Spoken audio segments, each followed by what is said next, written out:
Wrestling fans, it's time to rock. WWE legend Marty Jannetty of the Rockers returns for 3 big nights, Wednesday, September the 1st through Friday, September the 3rd. Marty will be taping historical Wrestling Insider episodes, live specials, Insider autograph signings, support wrestling superstars, pre-order autographed 8x10s now over at bostonwrestling.com. This September, get your sunglasses ready. It's time to party with Marty.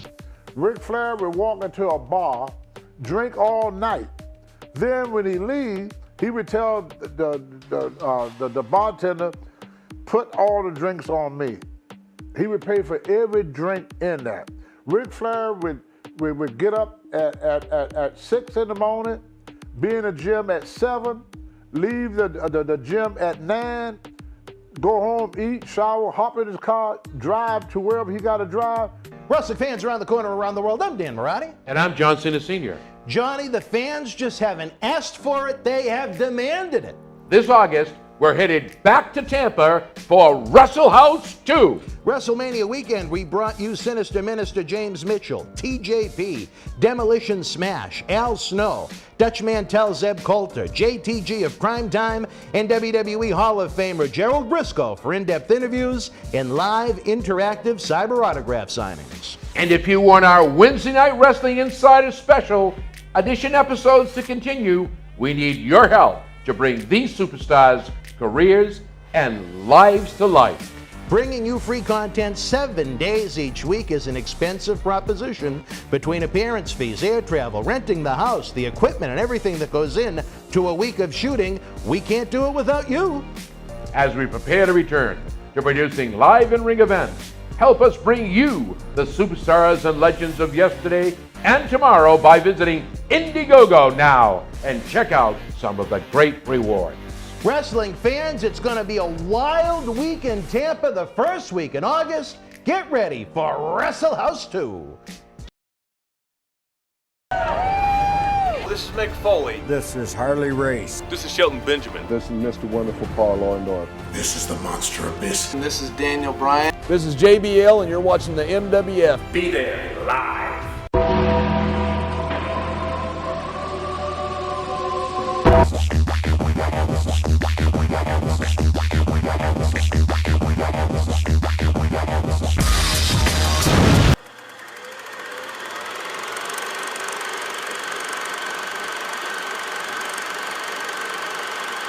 Wrestling fans around the corner, around the world, I'm Dan Marati. And I'm Mr. USA, Tony Atlas.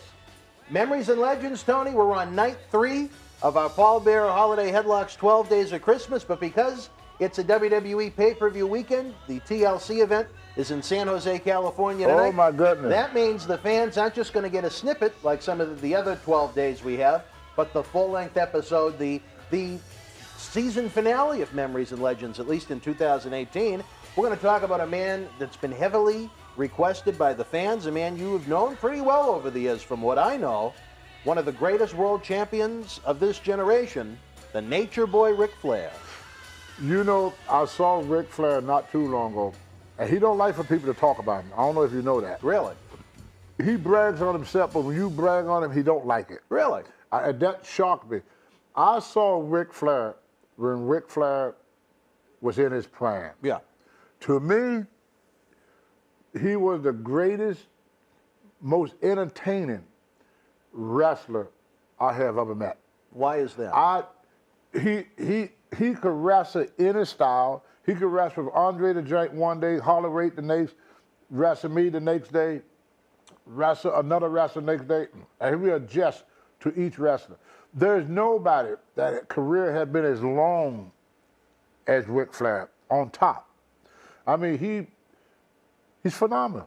I mean, but I was lucky enough to meet Ric Flair when he first started his career back in the 70s. We're in the mid-70s, And I saw him sell out every building down south. North Carolina, South Carolina, Virginia, Japan, you name it, he sold it out. Did you meet Rick for the first time before or after the plane crash he was in? I knew Rick when Rick was a power lifter from Minnesota, and Johnny Valentine, Greg Valentine's father, was the king at that time, and they needed somebody to replace Johnny Valentine after the plane accident. So Ric Flair took that spot. The other guy that moved up the ladder during that period of time was a guy called Ole Anderson. There were Gene and Lars Anderson. There was no Orrin Anderson there. There were Gene and Lars Anderson were the first two Anderson brothers, and then Ole came along.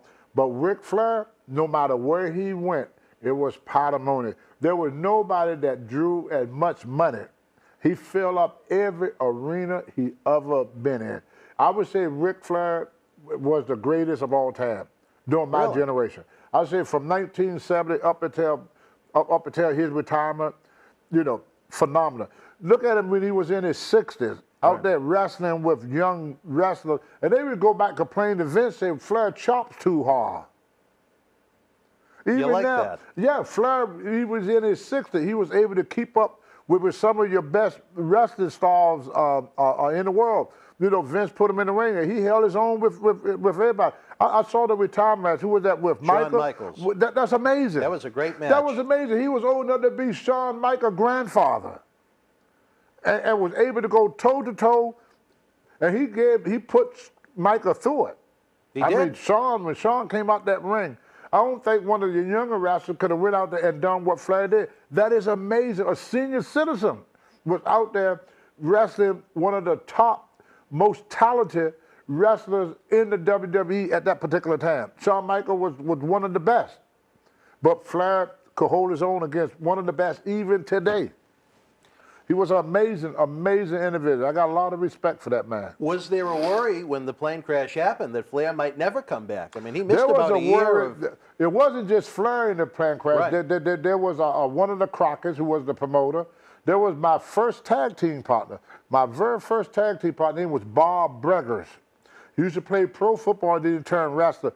He never made it. He never came back. Really? And Johnny Valentine, who was the top man at that particular time, in the Mid-Atlantic, he was the top man. He became paralyzed from the hips down. Flair broke his back. Right. And came back after a broken back and became one of the greatest stars this business ever seen.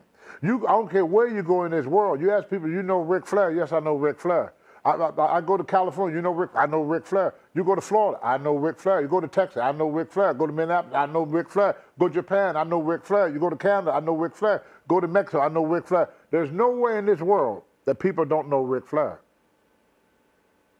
That's how great he was. And he was around during a time where they didn't have the cable, they didn't have the internet, they didn't have the social media. Right. And he became popular without social media. Right. And one thing social media did was just kept what he did alive. It gave the fans a chance to, but I wish that they would do an episode on all of Ric Flair matches. You would be totally, Ric Flair wrestled every night, 7 days a week for 1 hour. 7 days a week. In my day, we wrestled 355 days a year. We took 10 days off from the 15th of December to December the 25th was the only time a wrestler was off.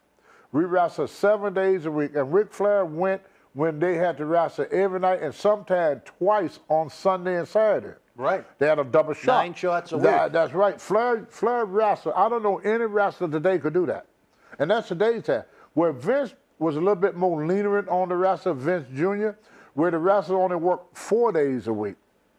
They do 3 house shows and 1 TV. Right. And that's what they do now. But in Ric Flair days, when Ric Flair was the man, he wrestled 7 days a week. And drove. He didn't fly everywhere. Right, yeah. Then you drove 300 miles this way, 200 miles this way, 500 miles this way, party every night, work out every morning, and wrestle every night. He was like a machine. He was like a machine. There would never be another Ric Flair. Would you have considered... The closest thing to Ric Flair, I would say, was Buddy Rogers back in his day. Buddy Rogers. Both Buddy Nature Rogers, Boys. Where Flair was better than Buddy Rogers. You think See, so? each generation improved the next. Like Buddy Rogers was better than Gorgie George. Gorgie George was the first one of that type. And each generation that go along is a little bit better. Stu Hart was a great wrestler, but Bret Hart was 3 times as good as Stu was. Wow. And you take like Bob Orton, he was a good wrestler, but Bob Orton Jr. was a brother wrestler, and Randy is brother than his father and his grandfather. Yeah, so that's really each valid, generation is brother than the last one. What was a young Ric Flair like? Fans have certainly seen him evolve over the years. Ric Flair He broke in the AWA with the Ganyas before he came south. Ric Flair would get a tailor-made suit made up on Monday and rip it off of him on Wednesday. Ric Flair would walk into a bar, drink all night. Then when he leave, he would tell the bartender, put all the drinks on me. He would pay for every drink in there. Ric Flair would get up at 6 in the morning, be in the gym at 7, leave the gym at 9, go home, eat, shower, hop in his car, drive to wherever he got to drive, wrestle for 1 hour, and go and party until 2 o'clock in the morning. You think there was a lot of wasteful spending from the Nature Boy? He became the Nature Boy. You see the difference between the olden days and today. Now, I can't talk much on today. Right. But we forgot who we were. We became that character where it was no longer an act. Ric Flair, when you meet him, he's not acting. He been playing that character for so long, it became him. I remember when I did Legend House, a guy, I did a 400-pound bench press for him, and they say, at your age, Tony, why you lift so heavy? I said, I'm Tony Atlas. You still live in the gimmick. Sometimes when I sign legal document, instead of putting down Anthony White, which is my legal name, I would write Tony Atlas. Sometimes I forget that I'm not Tony Atlas. Well, I've been that character for so long that you actually become that person. Right. You know, you take like Nick Foley, you meet him in person, he would try to go back to being Nick Foley, but every now and then you're going to talk to see Cactus Jack. You know, and I know you take a guy like being Ric Flair that been 40-some years playing a character, it's very hard for him to go back to Richard Faraday, whatever his name is. So he can never be who he was born to be. He's going to be the Nature Boy. He became the Nature Boy, and that's what he is. He's the Nature Boy on television, he's a Nature Boy in the bars, he's a Nature Boy wherever you see him. At home, he's a Nature Boy. He's a Nature Boy with his kids. He cannot go back. It's a point of no return. Did you ever travel with Rick in the Territorial days? Well, no, because Rick was considered in my day as what they call the bad guy. And I was always considered as what they call the good guy. So the good guys and the bad guys, they didn't socialize at all. I mean, we kept our distance from each other. In a way, it was a good way to protect the business, but also a good way of protecting you, because what I learned, if you get too close to a wrestler, then you're not going to try to do your best when you wrestle against it, because you're going to be a little bit lenient towards it. Yeah, you'll be a little bit lenient towards it. You will allow him to get away with stuff that you would not necessarily allow someone else to do, and you're not going to try to be an aggressor against a friend as a stranger. So it was kind of good that we didn't know each other. That will cause the tension that you would see in these old matches, you know, because we really didn't know enough. That one thing I said in Legend House, and all Hacksaw said it, Ronnie Piper, God bless his soul, said the same thing. This was the first time that wrestlers was able to get each other, to get to know each other on a personal basis. Because a guy be at home and he's Anthony White at home. Then as soon as he walk out that door, he become Tony Atlas or Ric Flair or Bob Orton Jr. As soon as he walk out the door. So I remember Vice TV did a thing, and it ain't came out yet. I'll be glad when it does, about the death and murder of Bruiser Brody. And his wife said on the tape, she said that she been talking to Frank Goodish and was sitting in the car going to the airport with her. But she said she would notice him as soon as he stepped out of the car. He would pull that ponytail back, his walk would change, his whole demeanor would change. He became Bruiser Brody. He lived the gimmick. It didn't have to live it, it just clicked in. She said, as soon as he got out of the car, she said she saw a person she didn't know. My wife told me one time, she said, leave Tony Atlas in the ring and in the gym. Don't bring him home. I didn't marry Tony Atlas. But my wife could tell when that switch happens, when I'm really myself and when I become Tony Atlas. Was that switch difficult for Ric Flair? Flair never switched it off. That's what I mean. So it must. Yeah. He could never be what he was before he became a wrestler. He's that character forever. And for some in wrestling, it's a great thing. In acting, it's not a great thing. I remember watching an interview of a guy that used to play on the Beverly Hillbilly, Jethro. And Jethro told me he could not play in any other movie because every time somebody saw him, they saw Jethro or the Beverly Hillbilly. So he could never, his career never could move beyond that because he got stuck with that character and that was it. He just couldn't move beyond that character. He was so well known. And the same thing happened to me with Saba Simba. Yeah. I talked to Sergeant Slaughter, who at that time was in the office, and I never knew the reason for my release with Saba Simba, because I didn't miss no shows, I didn't cause any problem, but they got rid of the gimmick. And I asked Slaughter what was the reason for it, and this I found out 3 weeks ago. So what I'm telling y'all now, I didn't know until 3 weeks ago. He said, Tony, you was too well known as Tony Atlas. He said, otherwise it would have worked. It worked for The Undertaker. We debuted, if you look it up, the same night. Right. We debuted the same night. The reason that Undertaker was able to develop, he was not that well known. When he did the gobbledygook, as soon as he took that chicken head off, everybody knew that was Guerrero. He was well known as Guerrero. So like Abdullah the Butcher, like Hulk Hogan. Hulk Hogan, once he got established as Hulk Hogan, he could never be anything else but Hulk Hogan. When you see him, that's Hulk Hogan. You know, John Wayne, once he got established as a cowboy and a Green Beret or a soldier, if he didn't play a cowboy or a Green Beret, no matter what role you put him in, you saw John Wayne the cowboy. You know, he was not that. Same thing with Clint Eastwood. He can't make any movies where he played anything other than a tough guy. Dirty Harry, Fistful of Dollars, The Good, Bad, and the Ugly. Even when he's not playing the Moncho, he still have to be Moncho. I just saw one where he made with this Oriental kid, where he took him under his wing and everything. He was down on cancer, but still, he got his gun. He went to scare the other kids from messing with him. So that was his character as an American tough guy. Arnold Schwarzenegger, he tried to make comedies. Didn't work. Didn't work. When you ask Arnold Schwarzenegger right now, who is Arnold? They would say, the Terminator. Once he played the Terminator, nothing else worked. He was the Terminator forever. Did you see a change in Ric from when you knew him as Ric Flair working down in Mid-Atlantic to when he transitioned into becoming the NWA World Champion? To be honest with you, Flair was like that. That character was always there. He was always wild and crazy, even back before he became that was the main reason why they put him there. They said, we got to get this personality on TV. Right. But he could not override Johnny Valentine at the time. Johnny Valentine was a very serious, hard-hitting wrestler.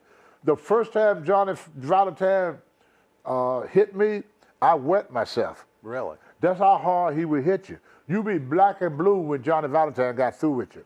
I mean, he laid in every punch, every hit. Johnny Valentine wanted to make it as real as possible.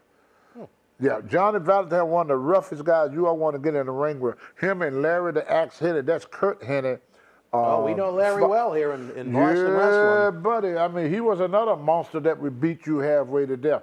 Now his grandson is out there wrestling, which God bless him, you know. And I'm glad that Vince is using second and third generation. It's a great thing. See, people say this and they say that about Vince, but Vince have did a lot to keep wrestling in the mainstream.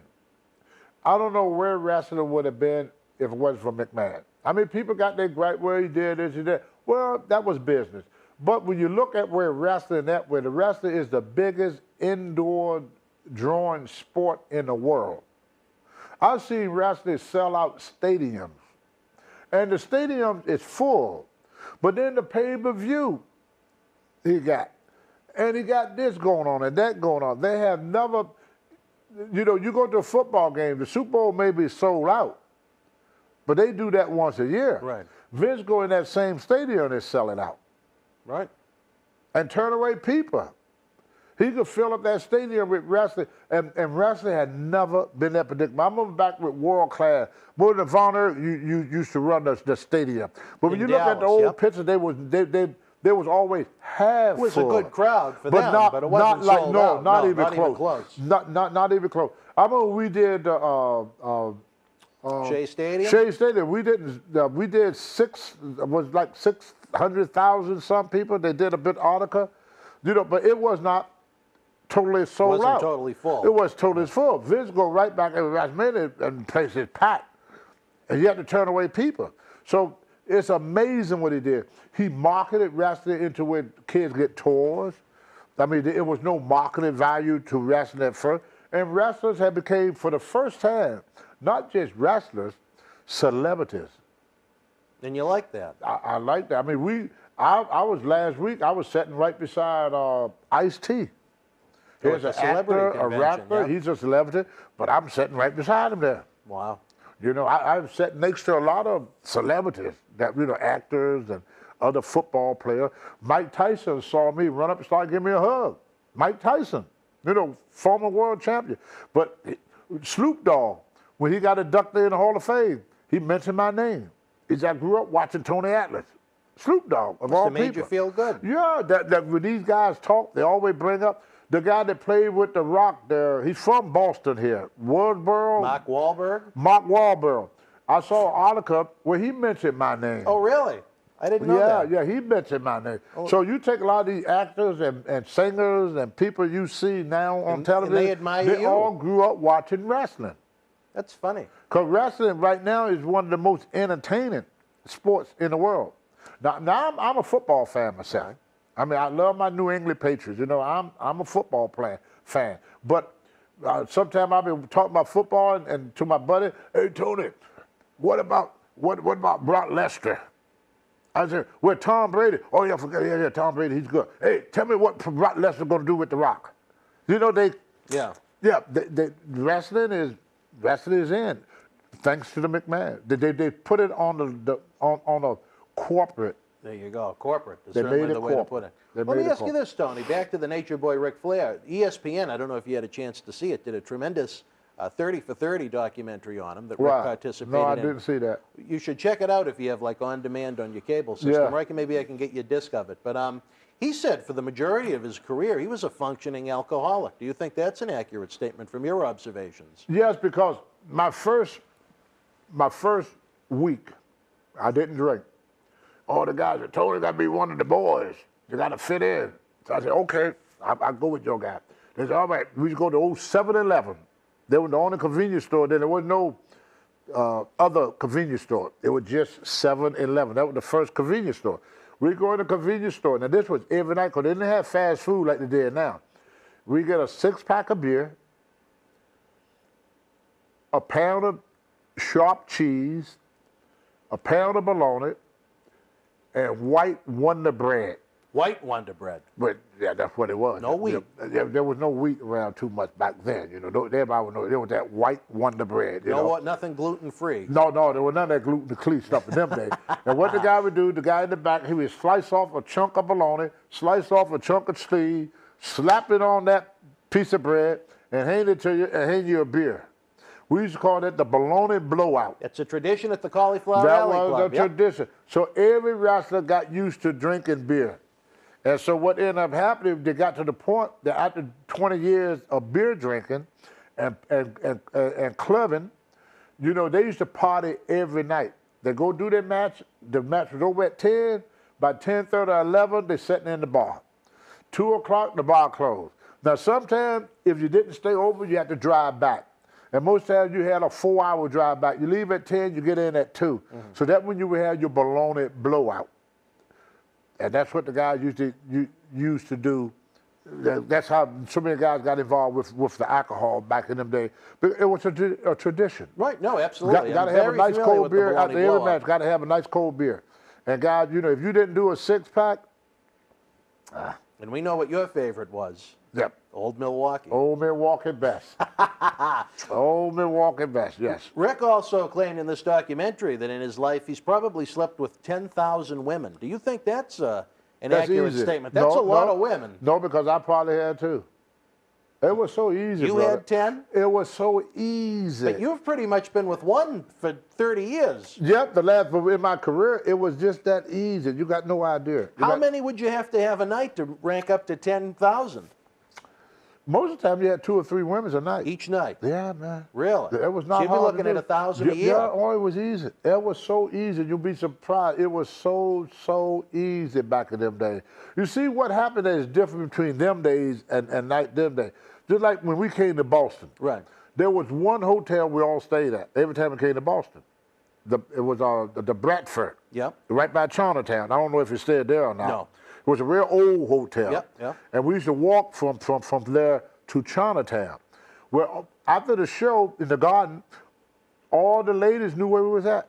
So they all was in the bar at night. The rats. I ain't calling them rats. Why would you call them rats? They was ladies. Arena ladies? Well, yeah, they was infatuated with us wrestlers, and we call them rats because they was infatuated and they let us have the way, which was wrong for us to do. You think these rats deserved more respect? Yes. We got to stop disrespecting women because they show us love.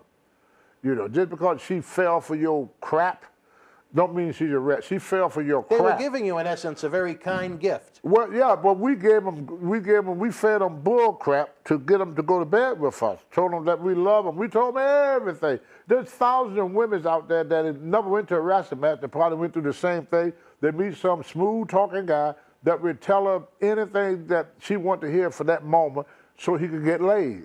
You know, we knew what to do, and we used our celebrity status to influence this woman to play our game. I have even seen wrestlers that would be with a girl that night and then would pass her off to another wrestler. Then I remember that happening over at the Howard Johnson's in Revere. Exactly. That's where we went after the Bradford. First, we went to the Howard Johnson. The Hojo's in Revere. Out in Revere. But that's how it was for years, because when a young girl meet a celebrity for the first time in life, somebody she been watching on TV, of course they're young and they're impressionate. So we took advantage of that. Yeah. You know, some people want to be known. You know, they just want that little recognition in their life. And we knew that. In other words, we took advantage of them, and then we call them names afterward. Shame on us. You didn't refer to them as rats to them? No, I never did. No. Well, that's probably for the best. Never did, because the woman came over, she gave me a good time, showed me a good time. Why demeanor? Why demeanor? Let me ask you this, Tony. Rick is known for a saying that I don't know how it could not thrive here at this studio. No hair, no flair. Are you familiar with that? No. You're not familiar with that? No. Well, if you were apparently clean-shaven down south, the Nature Boy didn't like that. Really? He would enjoy coming to the studio to see one of our friends, Fluffy, because she has plenty of the hair, so to speak. You didn't know that? No, I didn't know that. Yeah, he liked that wall-to-wall action, I guess. Oh my goodness, I didn't know that. Were you a wall-to-wall guy? Well, me and Flair, we didn't party together except for in the bar. I would see him in the bar, but once he went up to his room, I didn't go up. We didn't party in that perspective. You didn't share groupies. Well, I wouldn't call them groupies. They have certain women that was affiliated with certain men. Regulars. There was regulars, and every time they came to town, they would see this particular wrestler, In fact, the wrestler had a phone number, and they would call the girl up. They would say, hey, can you give me some cold cuts and some beer, and get me a room there. The girl would go and pay for the room, go out and buy the food, buy the beer. The wrestler come walking in and go walk straight to the room. So there was more than sex with these rats. Well, they went all out for a wrestler. Yeah. They legitimately cared. They wanted more than just the sex. Well, they wanted the time. They wanted the time, but they also wanted to try to have a relationship with this person. But sadly, they didn't realize for the most part it was for one night. They were being used. Or even for an hour in some cases. They were being used. Right. They didn't a lot know of the they rats were used. And it happened not just in wrestling. I'm sure it happened in all type of sports, music, business. Yeah. A guy a girl would go be with the boss because the boss, is high and mighty. Well, you look at it in everyday life. I would see a lot of these old guys, and I always say, would that woman be with that guy if that guy was not in the position he in? I don't know. You see it all the time. I mean, when you watch TV, some old guy would come out 70-some years old and show you his 30-year-old wife. You think that 30-year-old was going with this 70-year-old man? you know, if he worked at your local bakery? I don't know. No, and you do know. It's a very, very, very a lot valid of guys, point. I had when I was in my heyday, hand me that picture there, son. I'll show you This something. one right here. Yeah, that one right there. Flip that camera back over here, young. Come on, Cecil the Lion, please. When I was this young man right here, you had your rats. right, I had so many women chasing me that I actually thought I was cute. That's how many women were chasing me. I thought I was cute. And then when I quit wrestling, when I was no longer involved in the wrestling world, I found out I wasn't that damn cute. Well, that's Because not what Monico would say. The women stopped. That's why me and my wife was able to make it, because my career as a wrestler was pretty much over. So I had only one woman that was really interested in just me. Now, who was that? Monica. Okay. Monica. Am I saying it right? Monica or Monica? Monica. I'm hoping at some point she's going to make It's me not one of those. Monica. Monica. Monica. Monica. Monica. There you go. She's like German. Moan. Yeah, Monica. Monica. Yeah. She's German. But she was the only woman that I met outside my mother and my grandmother that cared about me as a person. Not as a celebrity, not as a wrestler, not as a bodybuilder, not as a weightlifter, but me just for being me. I told one guy one time, they said, Tony, yeah, this girl chased you because of your body. I said, I had this body before I got into wrestling. I ain't had no women. Anybody want to date me. I always had the body, but I didn't get the women until I got the fame. The celebrity And status. I'm not trying to put women down in no means, but we, a celebrity, we got away, maybe not so much today because the women today are much smarter and more educated, and they're more aware of things than what they were, let's say, in the 70s, for example. I mean, in the 70s, you had, 5 TV stations? Yeah. Yeah, so if you was on one of them stations, that was a big deal. You was a big deal in the 70s, brother, because they didn't have all them stations. Now to be on TV is common. They didn't have reality show. They didn't have 150 stations. So you only had 3 or 5 stations to be a part of.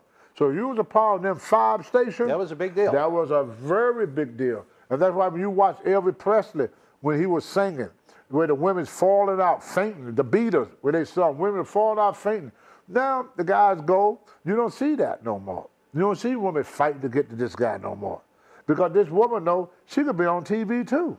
Well, Tony, I do know we always get the requests. One of our friends down in Connecticut certainly wanted to do an entire episode on some of the different territories in their rats. Maybe we'll look at that somewhere down the road. But as far as Ric Flair himself, you work the man in the territories, you work the man as a champion. Yep. Where would you rank him as far as your opponents go? Top 5, top 10, top 3? Oh, no, not that low.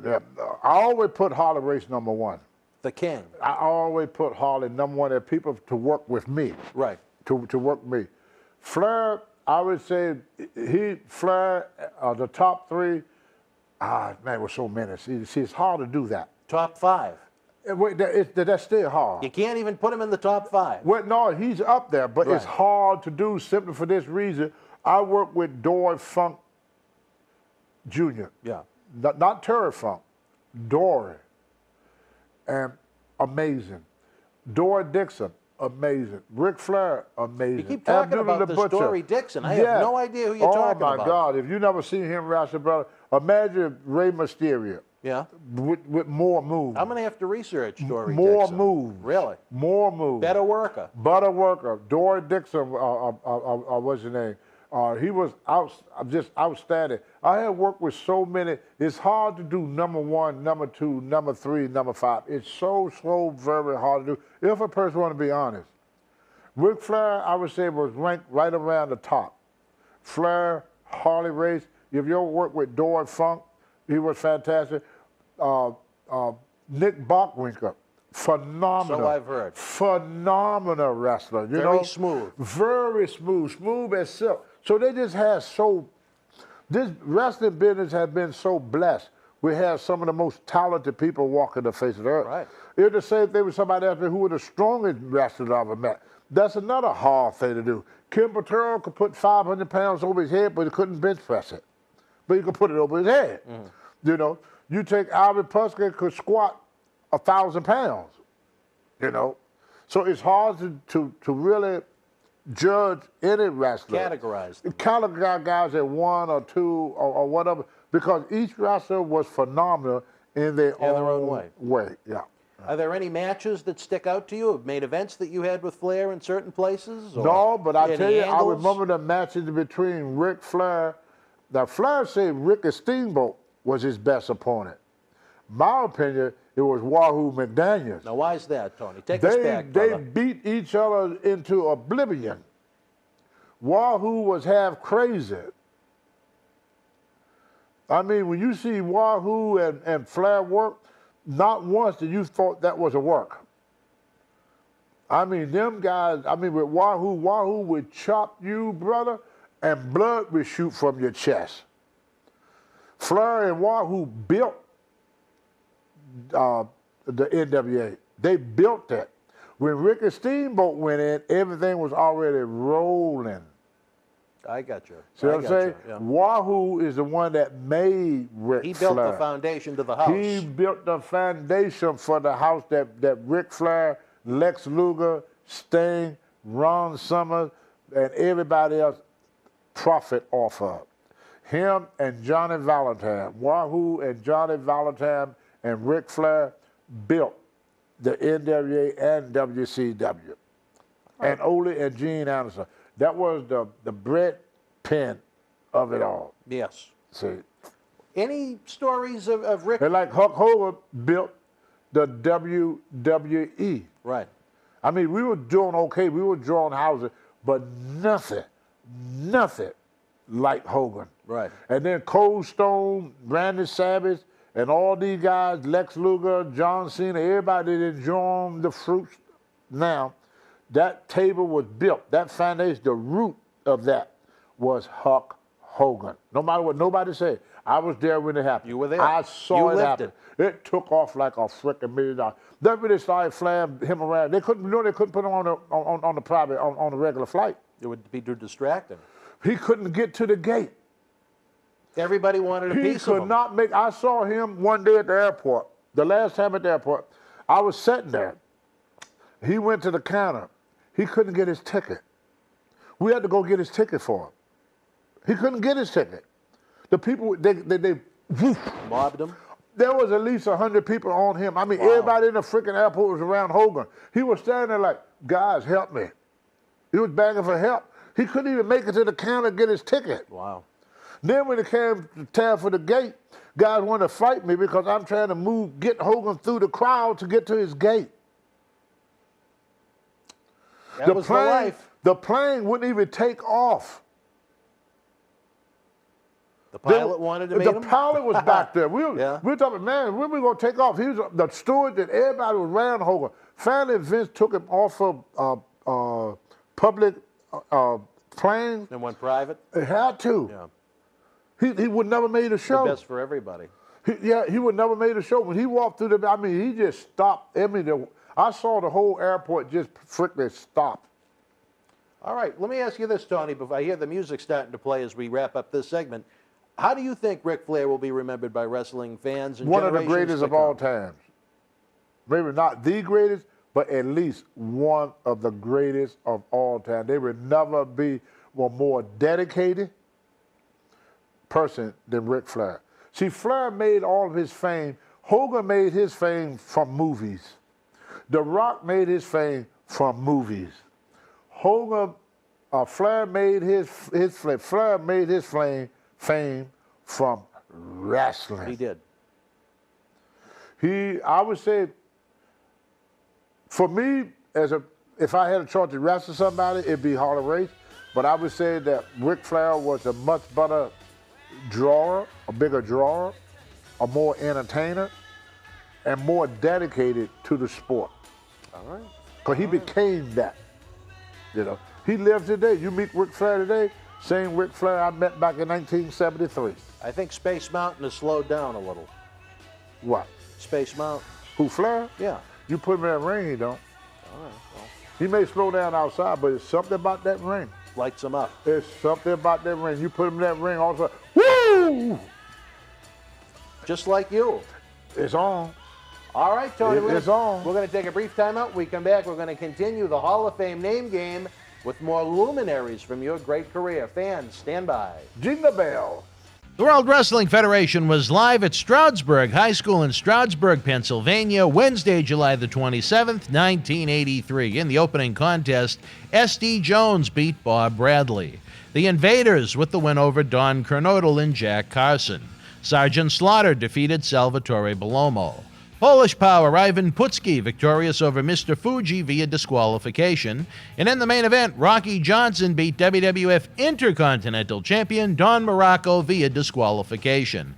If you are in Strasbourg Live, share your memories in the comment section below. Use the links in the description box to keep Wrestling Legends working in our eBay store and on our world-renowned Patreon streaming service so we can bring you more interactive superstar shoot interviews to relive the good old days of professional wrestling. Check it out. Boston Wrestling Sports in the MWF explodes into a new year with professional wrestling content galore and need you to join our family. Every Tuesday night at 10 p.m. after our Monday Night Raw review, it's Wrestling Insiders at your house with WWE Hall of Famer Mr. USA Tony Atlas. Wednesday nights at 10 p.m. after NXT and AEW, join rotating legends on Wrestling Insiders Special Edition.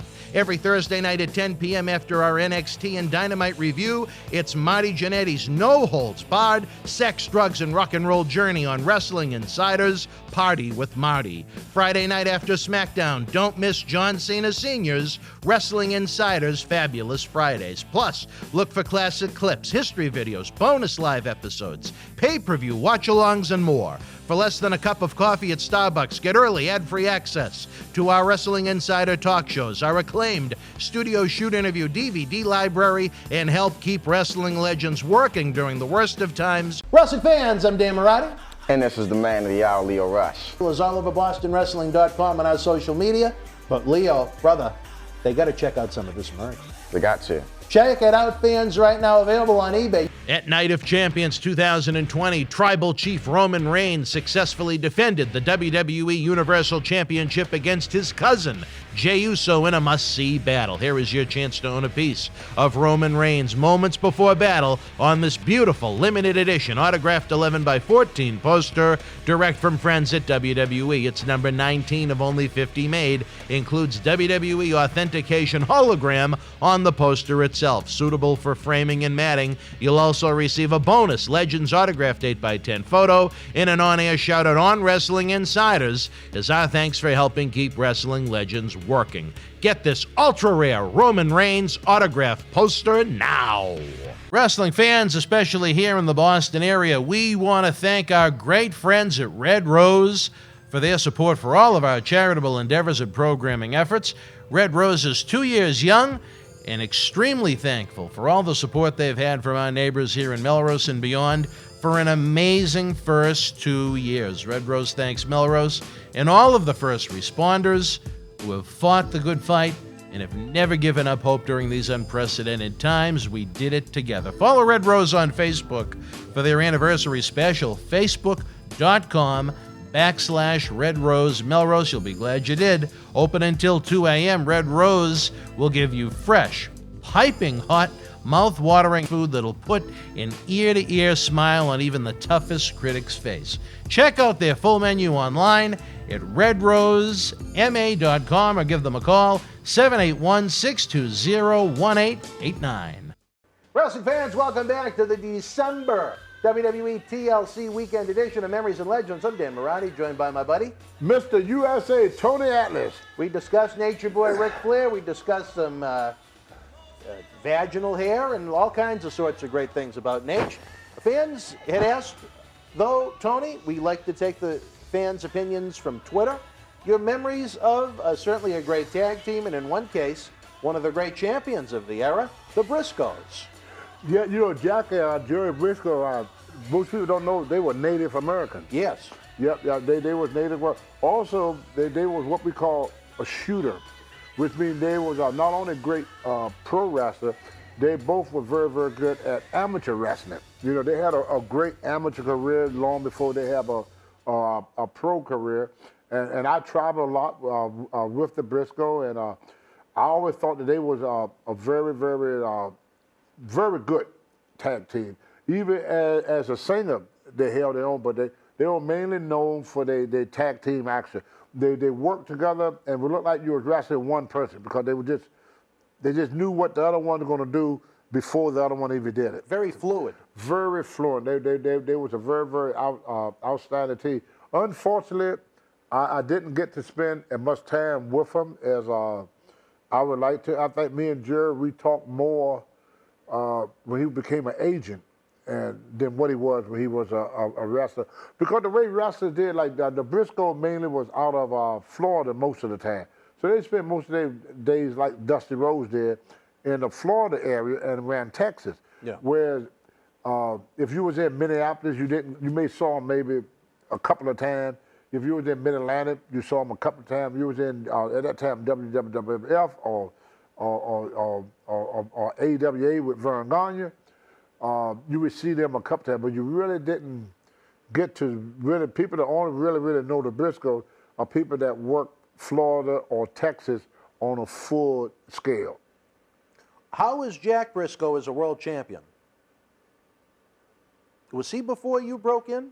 Is the world champion? No. He won the belt during the time that I was in, but did you ever work with him when he was the world champion? I worked with him. I worked with him in Texas when he was a world champion. But and what was he like to work with as a single?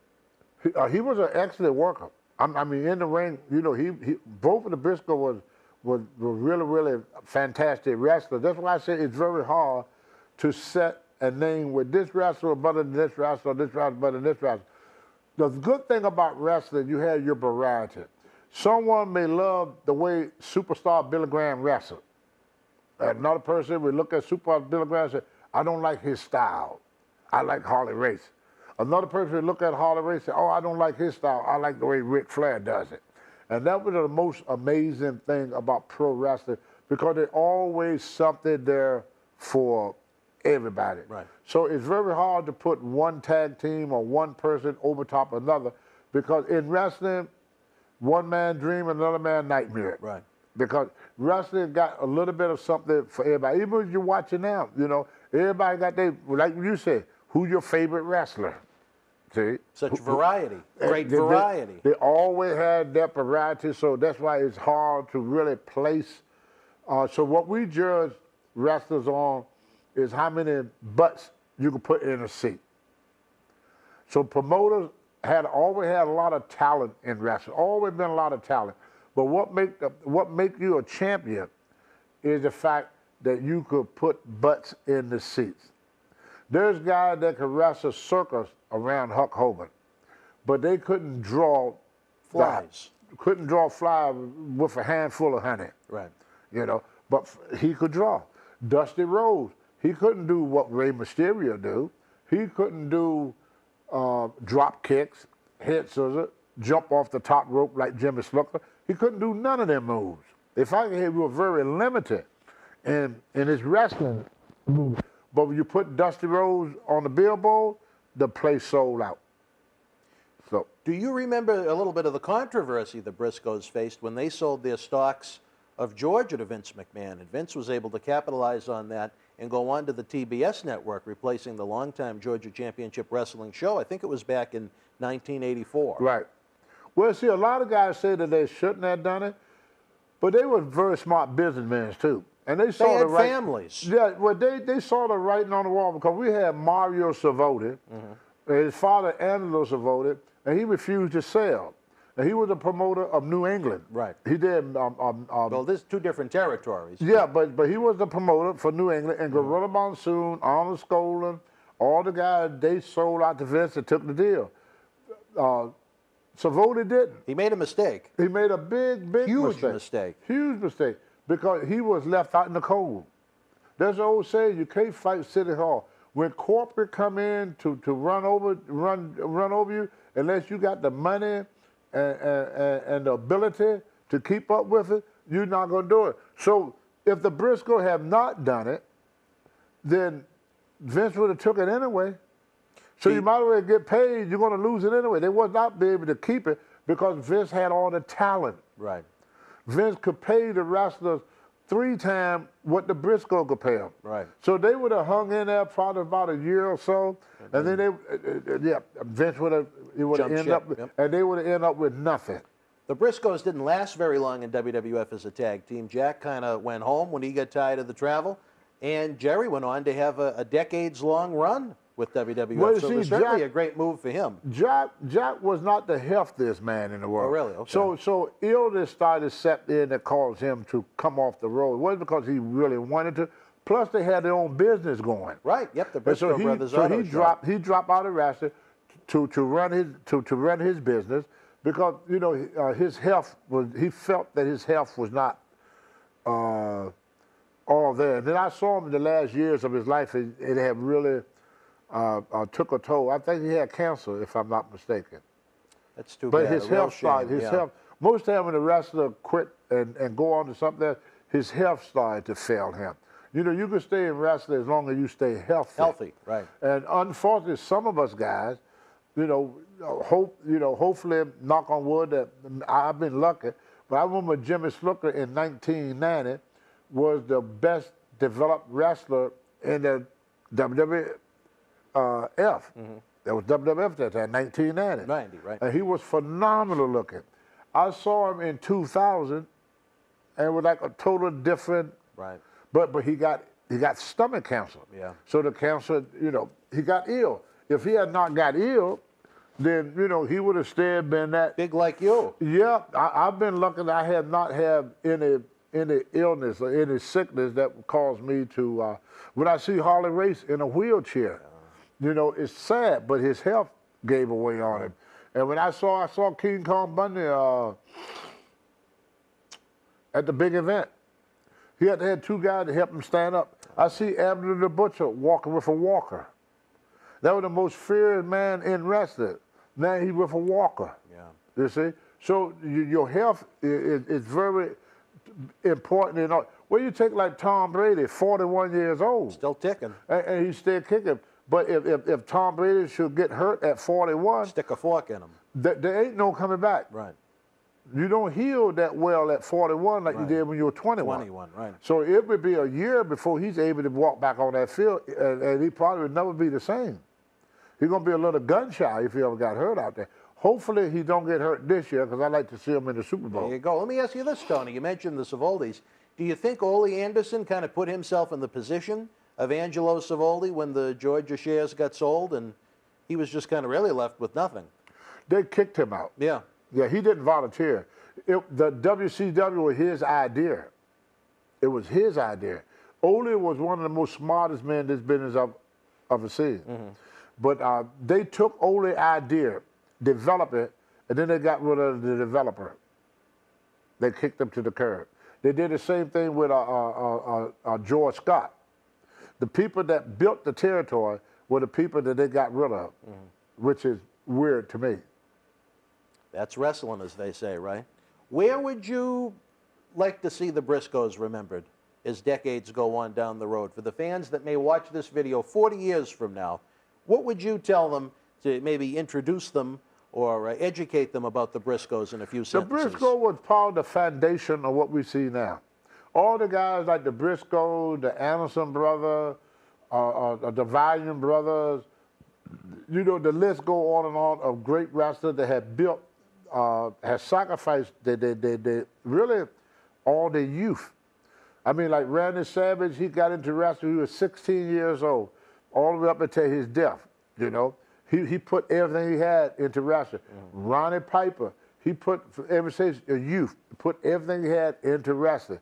These guys gave their life to the entertainment of wrestling. And they should be remembered as well, to be honest with you, McMahon put it best. Without the older wrestlers, there'd be nobody now. He holds all of us to the utmost respect. McMahon does. People don't know that. But he looked at all of us as being the foundation. I remember the last time I was there, I went to do an interview and I messed it up. And Vince got up out of the control room, walked all the way back to the dressing room and said, Tony, hold your head up. You just as much a part of this than anybody here. That must have made you feel pretty good. Like $1 million. He said, you just as much a part of this than anybody here, no matter if you're here or not. Because you was one of the people that helped build this. Even with all my screw up, I was still part of the development of what people get to enjoy now. Wow. All right, wrestling fans, the Briscos, they go down as wrestling legends, certainly, Hall of Famers. Yes. Gerry Brisco and I tweet sometimes about the Tampa Rays and the Boston Red Sox. We like to talk a little baseball sometimes. But fans, we're going to be back after this brief timeout. We have one more chapter of the Hall of Fame name game, but as we've been doing so far into the 3 nights of Christmas, wait, what do we got, Tony? Tell your fans the next time they talk to Gerry Brisco, say Tony out there, say, how's the calves? How's the calves? See, we had a joke going. Every time I wrestled here, I would get out there, he would tell me to flex. Yeah. So I get out there and flex my bicep, flex my chest, everything. And Gerry used to walk in the middle of the ring and flex his calf in front of me. Because I never had calves. Right. So he used to always tease me about it.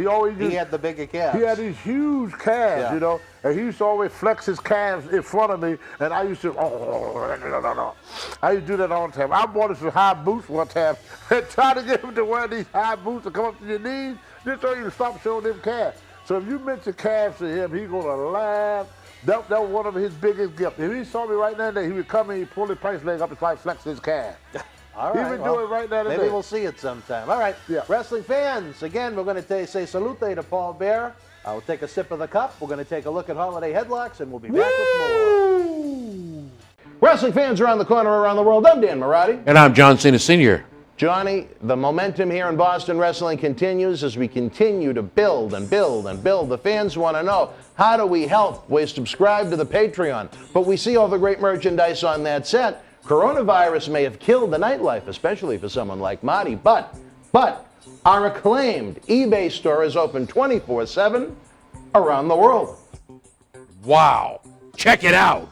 On October 28th, 2020, wrestling's scariest night was back with WWE NXT Halloween Havoc. This limited edition collector's autograph poster is number 12 of only 100 produced and is signed by all 9 superstars featured on the poster, including Johnny Gargano, Damian Priest, Candice LeRae, Io Shirai, Dexter Lumis, Cameron Grimes, Rhea Ripley, Raquel Gonzalez, and your Halloween Havoc host, Shotzi Blackheart. Comes with WWE authentication hologram on the back. You'll also receive an on-air thank you from WWE Hall of Famer Mr. USA Tony Atlas and a bonus mystery autograph photo. Help keep wrestling legends working. Get this awesome collectible now. Cheer. Why, hello. I would ask what was on your mind, but I already know. You want to know what has got my beard looking oh so majestic. And I'll tell you, it's sexy as hell beard care. Coconut oil, vitamin E oil, almond oil, both sweet and bitter, shea butter, it's all natural. Yes, JTG has actually come out with a high quality product. So support your boy by going to sahbeardcare.com and take one step closer to becoming sexy as hell. Cheer. Ooh, cheer. You know? Wrestling fans, welcome back to the December Memories and Legends. I'm Dan Marati, joined by this guy over Mr. here. USA, Tony Atlas, the Beast of the East. I forgot the rest. The Chris Kringle of the Millennium Wrestling Federation. Chris Kringle, that's me. The Holiday Headlocks Drive continues. Tony, we talked about Nature Santa Boy, with a tan. Ric Flair, the Brisco brothers. One more NWA legend, certainly, former NWA World Champion. Had one of the great matches in WWF history at WrestleMania 3. A man that donated kindly to the 2018 Paul Bear Holiday Headlocks Drive. We're talking about Ricky the Dragon Steamboat. Phenomenal. There's nothing else to say about Ricky Steamboat except for phenomenal. He was in Georgia Championship Wrestling first.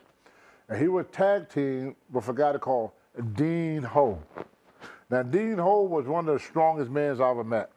Dean Ho would take a horseshoe, straighten it out, and bend it back. He was phenomenally, didn't lift weights or nothing, just naturally strong. And that was Rick and Steamboat first tag team partner in Georgia. Paul?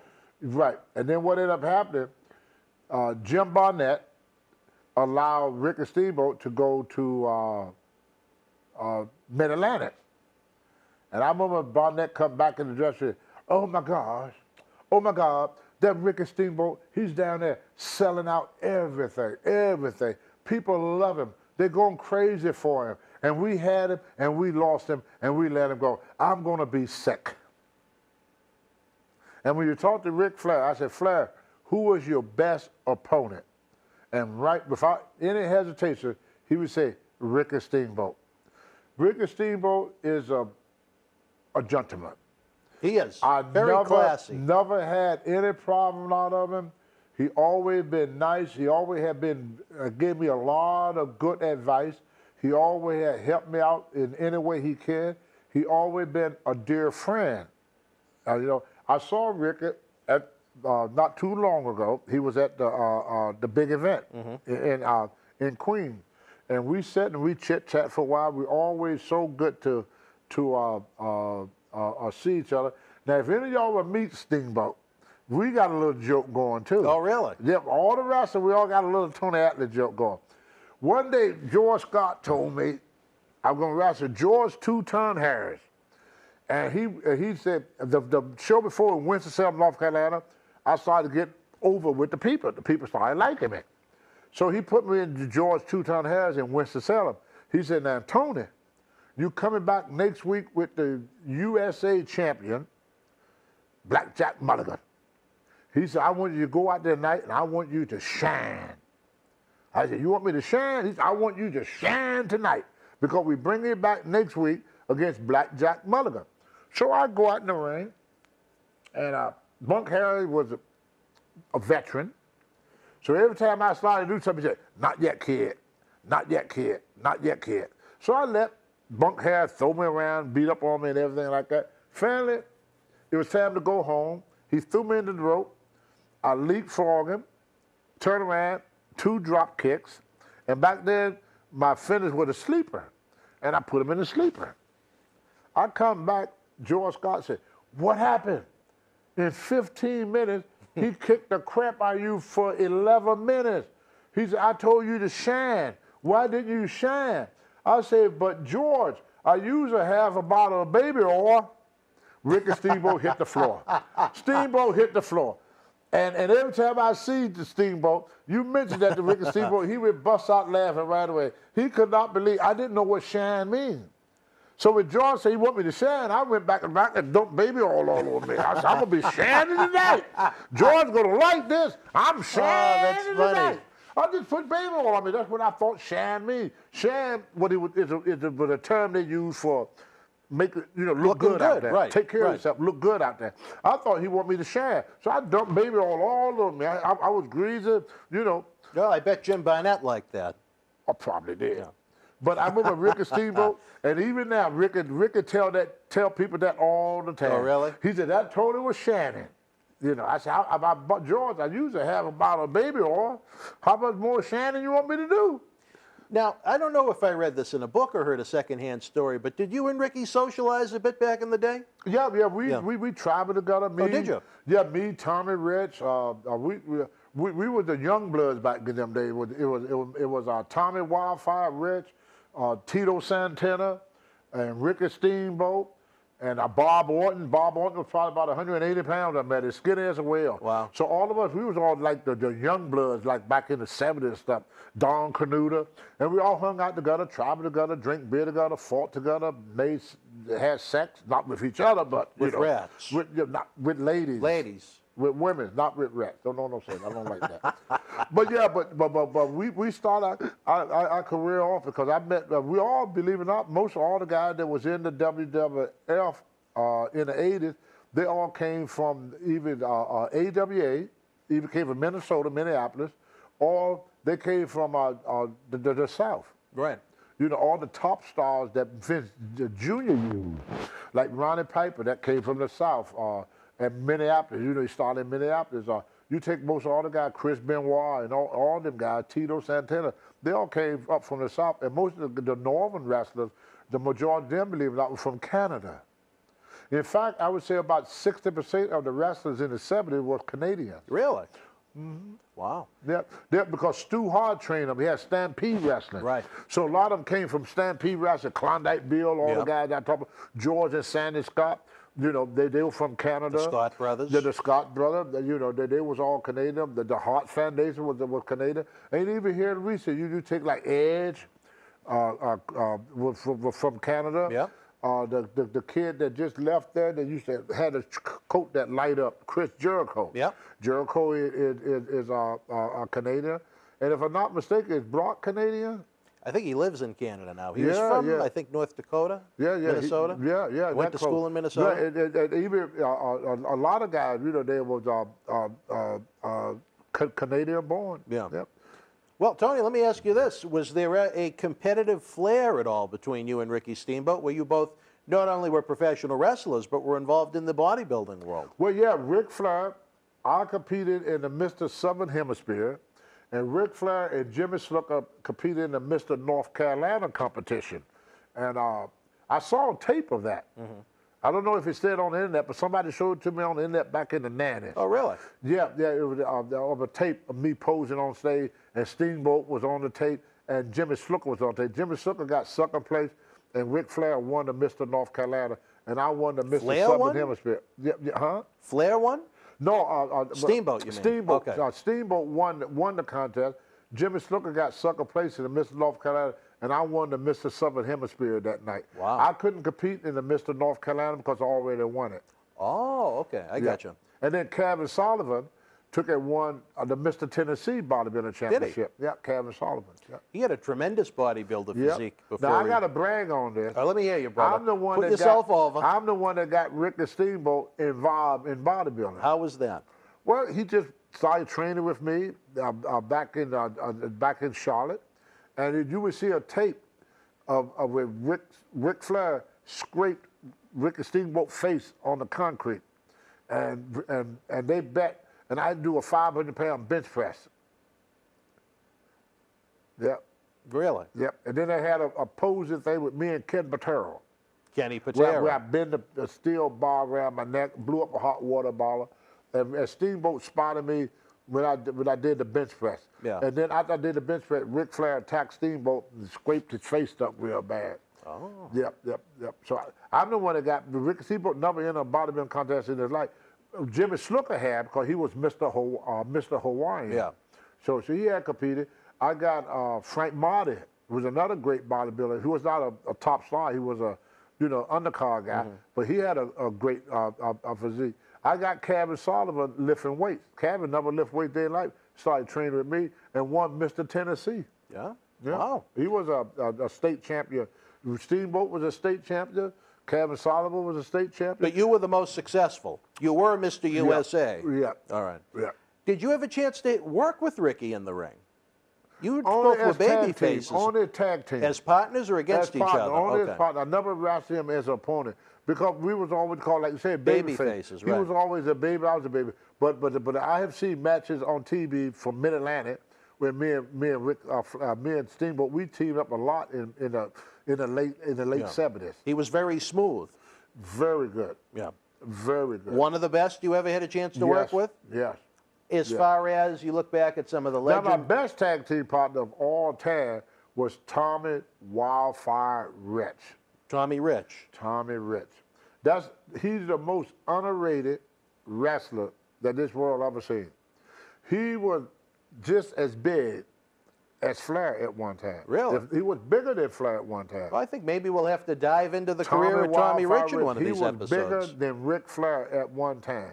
I actually heard a very interesting story about you and Tommy amazing. Rich maybe we'll have to have an episode and discuss that. I think that'd be pretty good. He was one of the most underrated wrestlers. See, the thing about Tommy, the reason people don't know him, he never went with WWF. Right.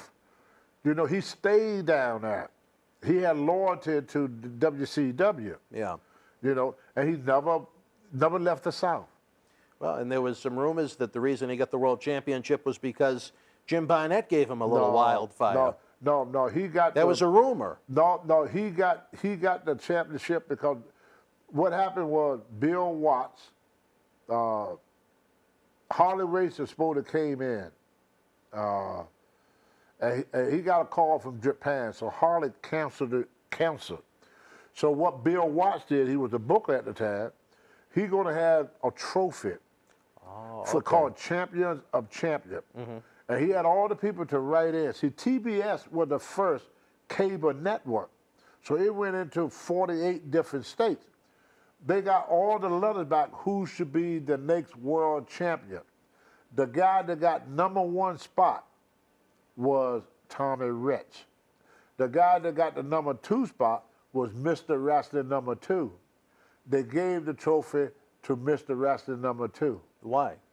Why, I don't know. But then later, they put the belt back on. They gave the belt title to Tommy because Tommy was selling out everything. And all the letters came in and said they wanted Tommy Rich to be world champion. All right, well, I think in 2019 we're going to have to do an episode on Tommy. And then they took the belt off him in a short while because they figured they'd draw more money with him chasing the belt than to have it. That makes a lot of sense. But when they done that, they killed the Territorial. Right. All right, well, like people I said, didn't want to see who they put the belt on. They wanted Tommy. They wanted Tommy. In a final thought, Tony, memories of Ricky Steamboat, how would you like to see him remembered in the years and decades as they go on in our great industry? A great father, a great husband, a great friend, and one of the greatest wrestlers that the wrestling world have ever seen, and a great bodybuilder, a great humanitarian, and a great American. And Ricky, we certainly thank you for donating to our Holiday Headlocks toy drive. He sent some pictures along, which was really nice of him. Good man. He got a Hall of Gold. All right, well, gentlemen, perfect gentleman. The Hall of Famer, Tony Atlas, I'm Dan Marati. The countdown is on, fans. We're on night 3 of 12 days of Christmas with me and Tony, having a lot of fun. He's showing off his Santa muscles. You know what someone said to me about this? When they saw me in my Grinch sweater, they said it's the only time of the year it's not Halloween for you. Can you believe that? Well, everybody entitled to their own opinion. That's right. All right, for Tony Atlas, I'm Dan Marati. Again, we're going to take a sip. For old Paul Bear, we'll see you tomorrow on the 12 days of Christmas. Good night. Woo! Thank you for joining us. Please give the video a big thumbs up, leave us a comment, and subscribe to the channel to enjoy more great content. Don't forget, you can help keep wrestling legends working. Check out our eBay store and join the Boston Wrestling family at patreon.com/Boston Wrestling so we can produce more in-depth shoot interviews.